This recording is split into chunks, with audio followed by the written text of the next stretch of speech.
obrigado pelo convite. Quero cumprimentar de uma maneira muito especial os organizadores desse evento, o Bruno Rondani e o André Saito, por promover um tema tão importante.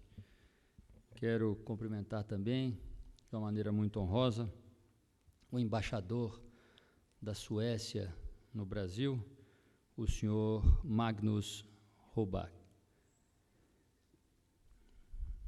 Just a quick word for the foreigners, for the delegates that came from other countries. I would like to greet them all. I would like to thank them for being here with us. I also would like to apologize for speaking in Portuguese. In fact, more than that, I prepared my presentation in Portuguese. But I'll try to speak slowly so that the translator, not the professional one, I understand, can translate from Portuguese to Brazil.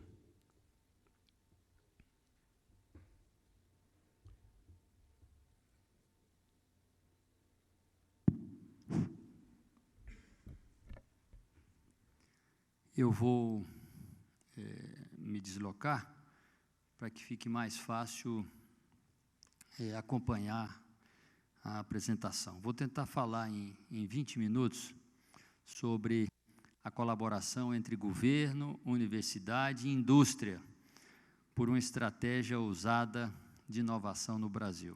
Esse é um tema importante, cada vez mais importante. O Brasil tem se preocupado com ele e cada um de nós precisa se preocupar com esses aspectos.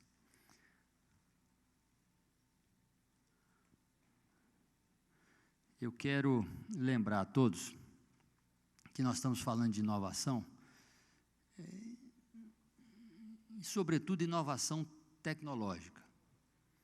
Claro, inovação é uma palavra muito ampla. Quando pensamos em inovação, não precisamos pensar no contexto tecnológico, mas aqui nós vamos estar falando de inovação no contexto tecnológico.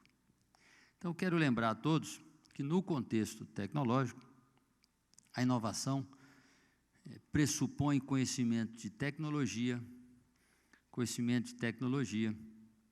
pressupõe conhecimento científico, e conhecimento científico pressupõe educação. Então, eu quero iniciar lembrando que o aspecto fundamental está relacionado com o processo educacional. Devemos ser capazes de educar pessoas no sentido muito amplo da palavra. Pessoas bem educadas se tornam pessoas cultas, se tornam pessoas críticas, se tornam pessoas confiantes, se tornam pessoas que passam a ter visões individuais da sociedade e do mundo. E se você tem motivação, tem conhecimento, tem confiança em si próprio e analisa a sociedade criticamente, certamente você terá condições de oferecer mudanças, oferecer alternativas e direções para onde a sociedade poderá caminhar, que melhore essa sociedade em todos os aspectos. E toda vez que você muda para melhor, você está inovando.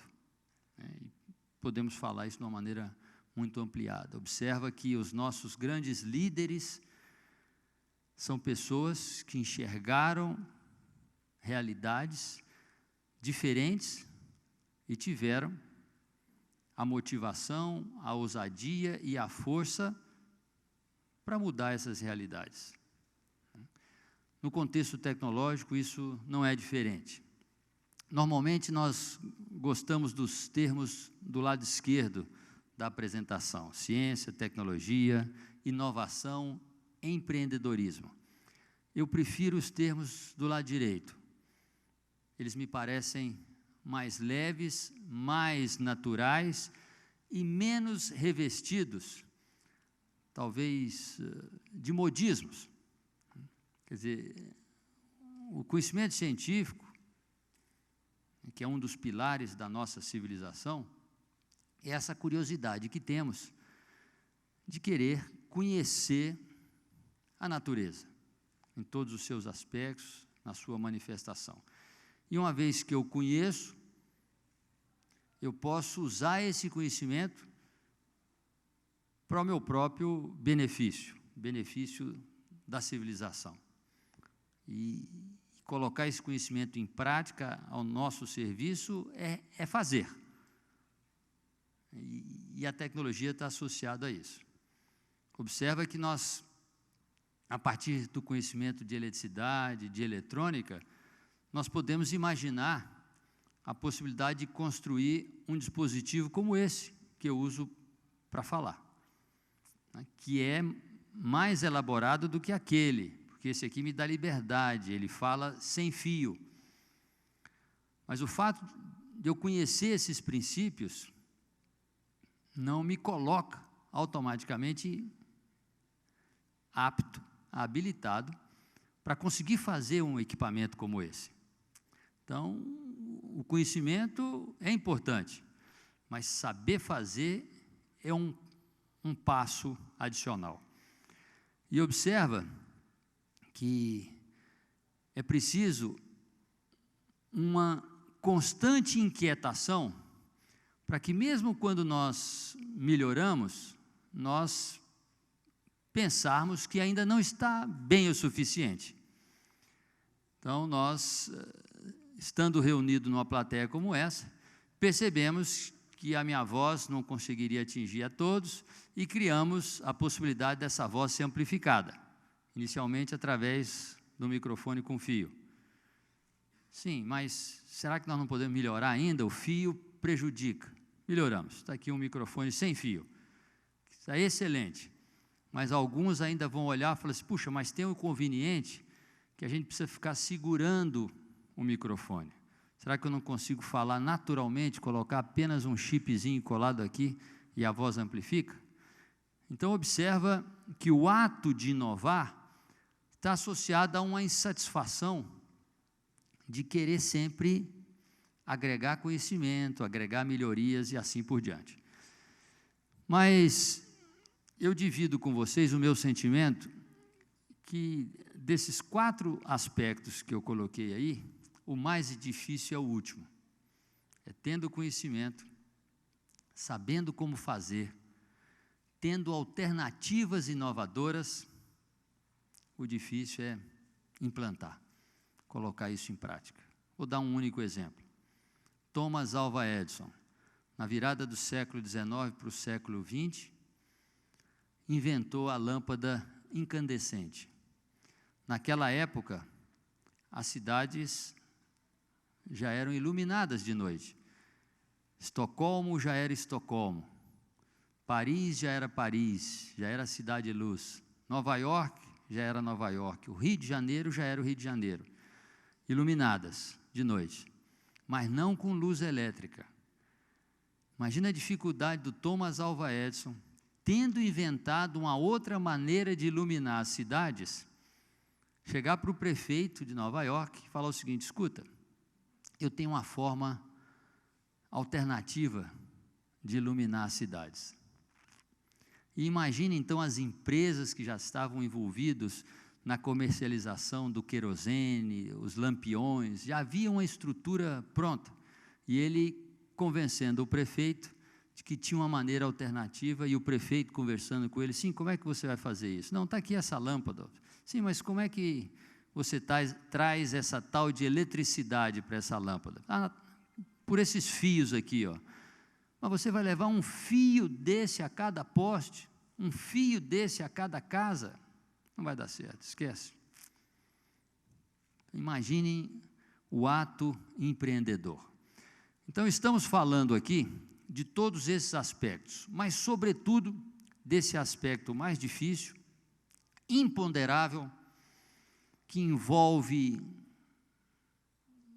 uma complexidade enorme de fatores, que é o ato de transformar, o ato de empreender, seja ele em nível governamental, seja ele em nível industrial, seja ele em nível pessoal.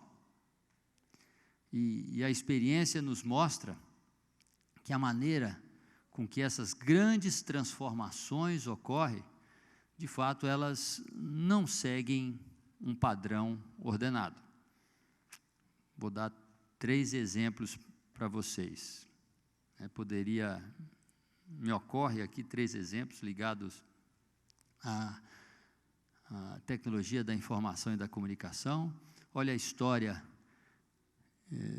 da Microsoft, olha a história da Apple, olha a questão do Facebook. E por que eu mencionei esses 3? Porque, vindo do ambiente universitário, que é o meu caso, eu me impressiono em verificar que esses 3 exemplos não têm uma associação direta com o processo educacional formal. O Bill Gates abandonou a universidade, o Steve Jobs nunca cursou uma universidade, e falando da Apple, 75%, que é a empresa que mais fatura hoje no mundo, 75% do que a Apple fatura vem de 2 produtos, o iPhone e o iPad. Nenhum desses 2 produtos existiam há 5 anos atrás. Olha que loucura isso. Então, não há dúvida de que essas empresas, elas percebem a importância do processo inovador. E nós, aqui no Brasil? Quero lembrar a todos que o Brasil é um país em transformação. E gosto de lembrar que o Brasil hoje é a 6ª economia do mundo. Gosto de lembrar isso porque isso me assusta. A 6ª economia do mundo. E caminha para ser a 5ª economia. Então, teremos Estados Unidos, China, Japão, Alemanha e Brasil. Por que isso assusta? Porque penso que não estamos preparados para isso. Embora sejamos um país com várias vantagens competitivas, solo, recursos naturais, conhecimento científico, hoje o Brasil é um dos países importantes na geração de conhecimento, uma população extremamente criativa, temos fragilidades. É um país que não está pronto. Daí a necessidade de governo, indústria, sociedade de uma maneira geral, academia, se unirem nesse esforço de melhorar esse país, porque as oportunidades estão associadas a esse processo. Mencionei que somos um país rico, e somos, 6ª economia do mundo, mas podemos afirmar que somos um país pobre, porque uma grande parcela da nossa população ainda não se beneficia dessa riqueza, porque somos desiguais. Temos uma baixa educação científica, isso prejudica o processo de inovação tecnológica.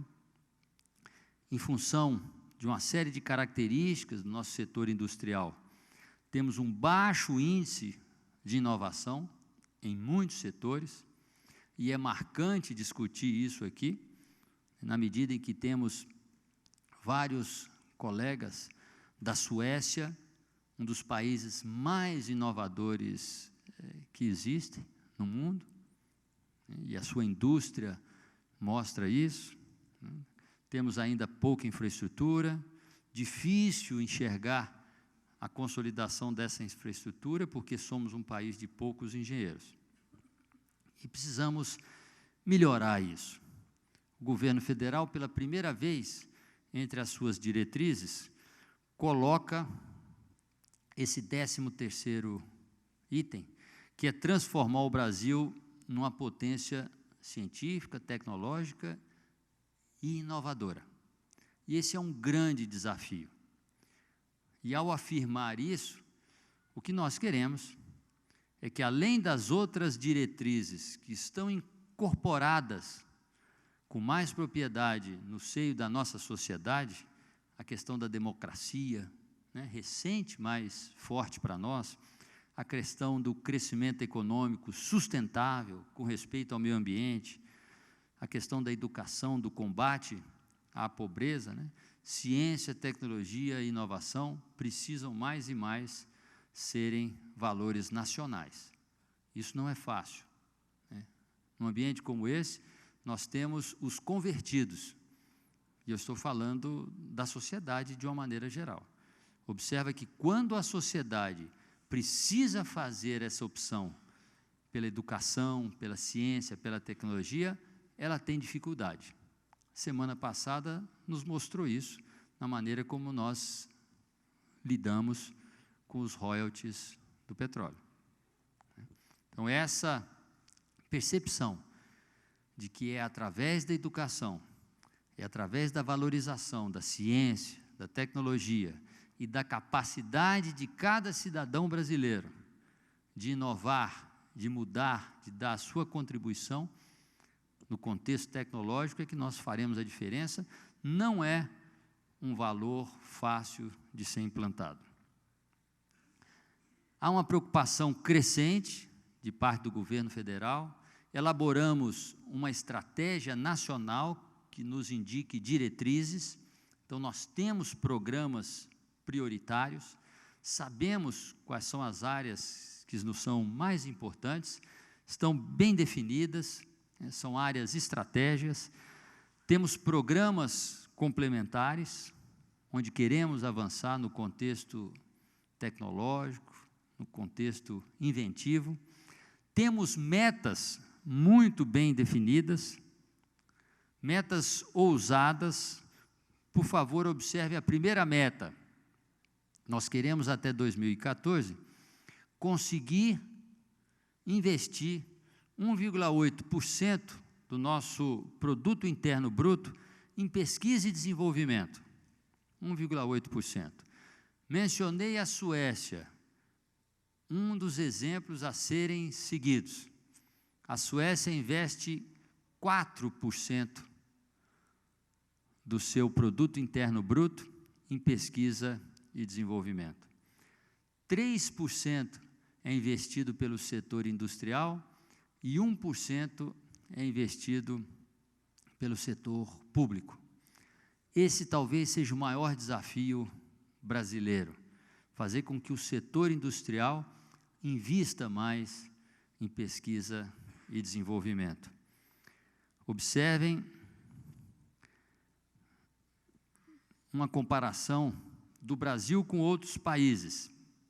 Infelizmente, digo infelizmente, porque poderia ter incluído a Suécia, já que eu mencionei os 4% da Suécia. Mas observem a Coreia, que é um país que investe bastante em pesquisa e desenvolvimento, investe 2,5% com o setor privado e 0,9% com o setor público. Ou seja, 3,4% é o que a Coreia investe em pesquisa e desenvolvimento. E eu mencionei que a Suécia investe 4%. Se eu não me engano, a Suécia é o segundo país do mundo em investimento em pesquisa e desenvolvimento, atrás da Suíça. E é o segundo país mais inovador do mundo também, atrás de Israel, que é o primeiro. É claro que essas classificações são muito relativas, mas observem que o investimento do setor industrial está em azul e o investimento do setor público está em amarelo. O setor público brasileiro não está muito diferente de outros países. Nós investimos perto de 0,6% no nosso setor público. O que está baixo, no nosso caso, é o setor industrial. E esse é o grande desafio. Fazer com que o nosso setor industrial tenha condições de investir mais em pesquisa e desenvolvimento. Isso reflete na maneira como nós construímos a nossa riqueza. Então, observa que há uma grande participação nas nossas exportações daqueles setores associados aos recursos naturais que temos em abundância. Observa que 48% do que nós exportamos está associado aos nossos recursos naturais. Embaixo eu mostro os diferentes setores. No contexto tecnológico, esse número é bem menor, 0,17%, e o que é pior, não tem crescido nos últimos anos. Observem que 46,6% dos principais itens da nossa balança comercial estão associados a 6 produtos. 16,3% do que exportamos está ligado ao minério de ferro. Quer dizer, muita coisa que nós podemos fazer com minério de ferro, né? Uma delas é o aço. Por que não exportar aço? A gente exporta matéria-prima, né? Melhor ainda do que exportar aço, por que não manter o aço aqui e elaborar o aço, e com esse aço fazer avião, fazer carro e exportar o produto mais industrializado. Mencionei os aviões, o Brasil é um dos poucos países do mundo que fabrica aviões, mas a exportação dos nossos aviões, por exemplo, corresponde a 1,5% da nossa balança comercial. Então, o grande desafio é, de fato, agregar inovação aos nossos produtos, para que, inclusive, possamos valorizar e nos tornarmos mais competitivos com os produtos brasileiros. Então, há desafios a serem superados. Grande parte desses desafios está na separação que fazemos entre a ciência e a tecnologia. É uma das grandes dificuldades nossas. As pessoas que fazem ciências estão distantes das pessoas que fazem tecnologia. Precisamos juntar mais essas pessoas, precisamos fazer com que elas interajam. O processo educacional nosso explora pouco a cultura científica, tecnológica e inovadora. E o ambiente para empreender ainda precisa se tornar mais e mais favorável. A prática de correr risco precisa ser mais absorvida. Correr risco e fracassar não pode ser associado a fracasso, mas a experiência que nos permita, numa segunda vez, obter o sucesso e assim por diante. O nosso sistema organizacional, legal, precisa se tornar mais favorável a esses aspectos. Há diferentes maneiras de superar esses desafios e o governo federal tem se preocupado mais e mais com isso. Temos promovido a pesquisa, o desenvolvimento, a inovação em todos os setores. No contexto do Ministério da Ciência, Tecnologia e Inovação, essa relação com o setor industrial é feita, sobretudo, através da Secretaria de Desenvolvimento Tecnológico e Inovação. É a secretaria a qual eu respondo nesse momento. E o meu dia a dia é exatamente construir mecanismos que promovam essa inovação. Então, a CETEC, que é a Secretaria de Desenvolvimento Tecnológico e Inovação, ela atua em 3 aspectos distintos. Na questão setorial, promovendo as áreas estratégicas, numa questão de ambientes empresariais, promovendo os serviços tecnológicos, através das incubadoras, dos parques tecnológicos, dos diferentes programas associados a essa promoção, e também um terceiro pilar se refere ao marco regulatório. Há vários instrumentos disponíveis hoje, e eu listo e lembro apenas alguns deles, não temos tempo para elaborar esses instrumentos, né, mas são muito diversificados. Um dos bons exemplos que nós podemos evocar é a disseminação das incubadoras. O Brasil hoje possui quase 400 incubadoras tecnológicas. Esse movimento é um movimento que tem crescido muito, e as incubadoras têm mostrado resultados.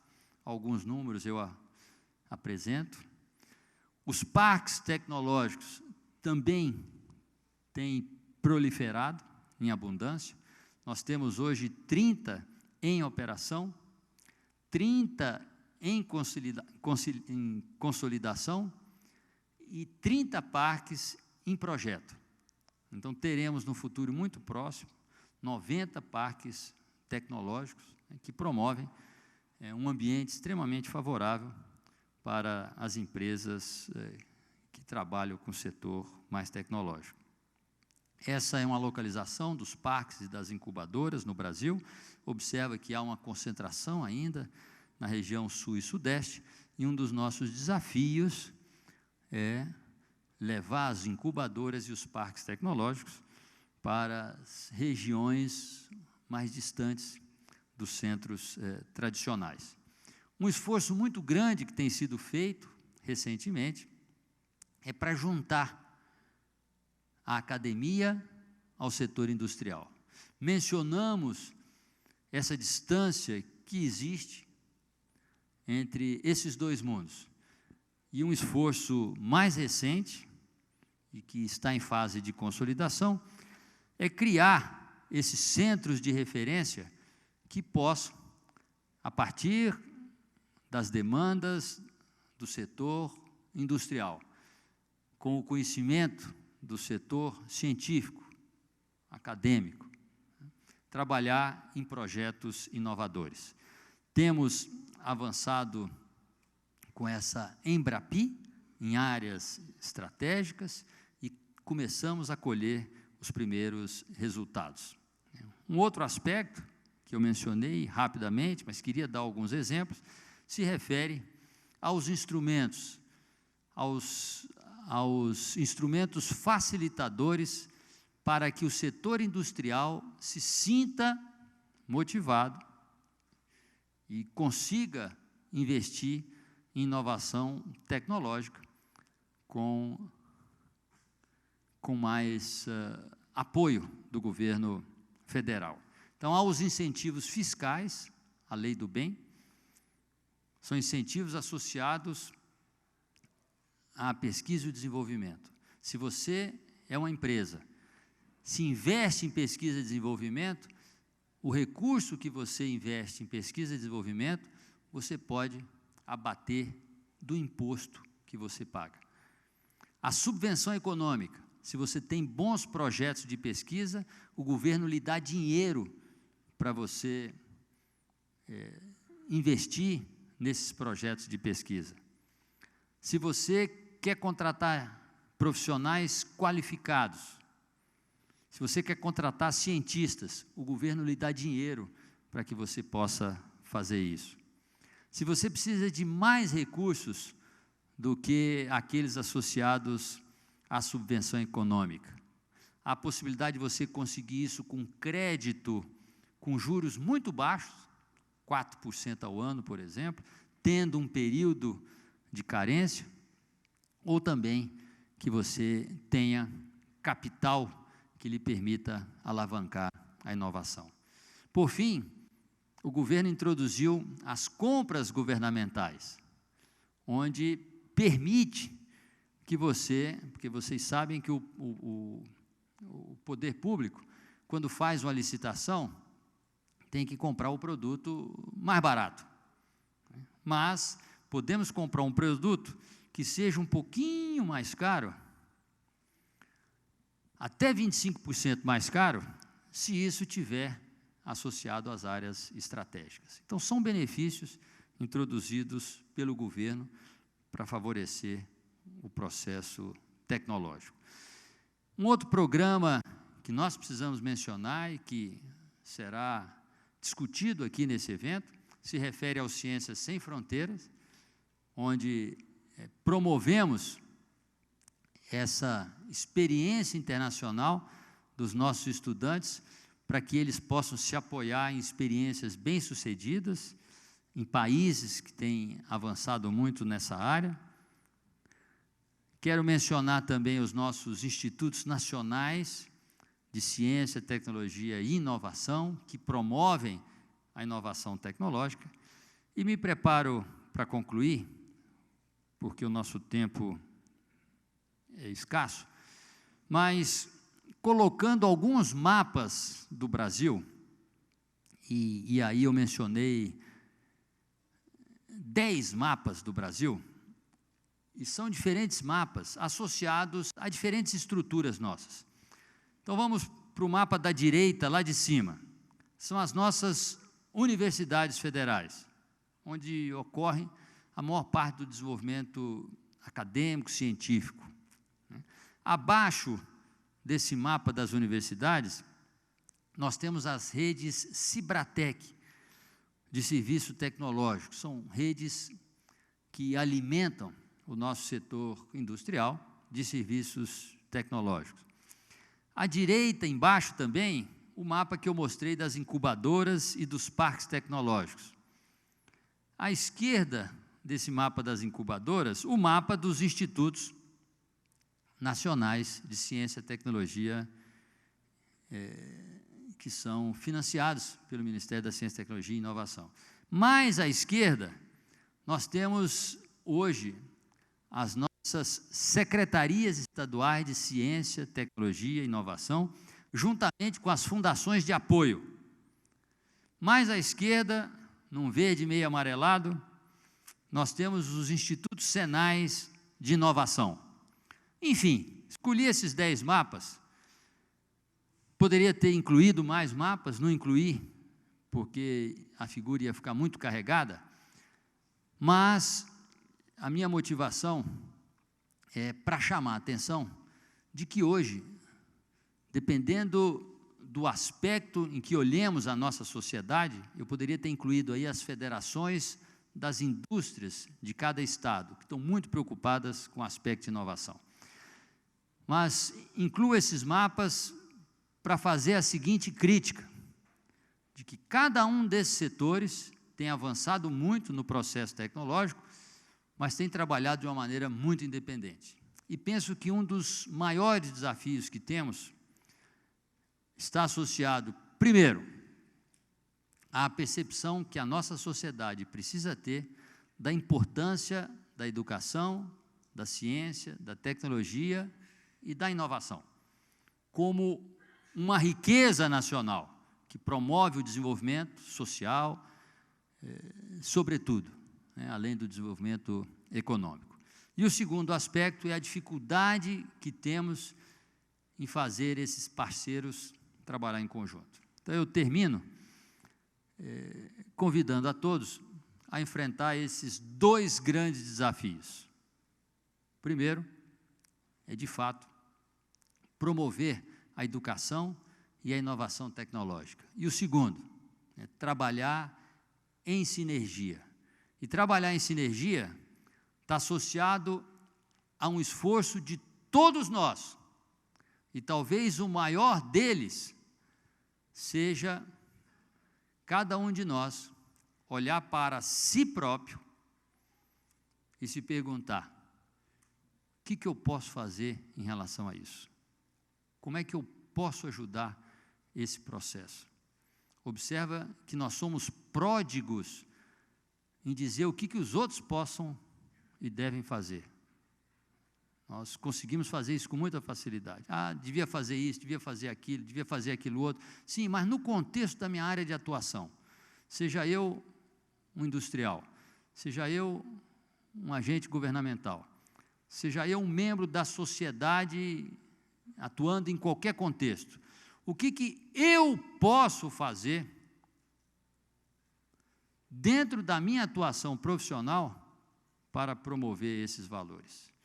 Penso que se cada um de nós conseguir avançar naquele contexto que lhe diz respeito, promovendo a sinergia nacional, teremos dado um grande avanço. Parabéns a todos vocês e um sucesso muito grande durante esses 3 dias de discussões. Muito obrigado.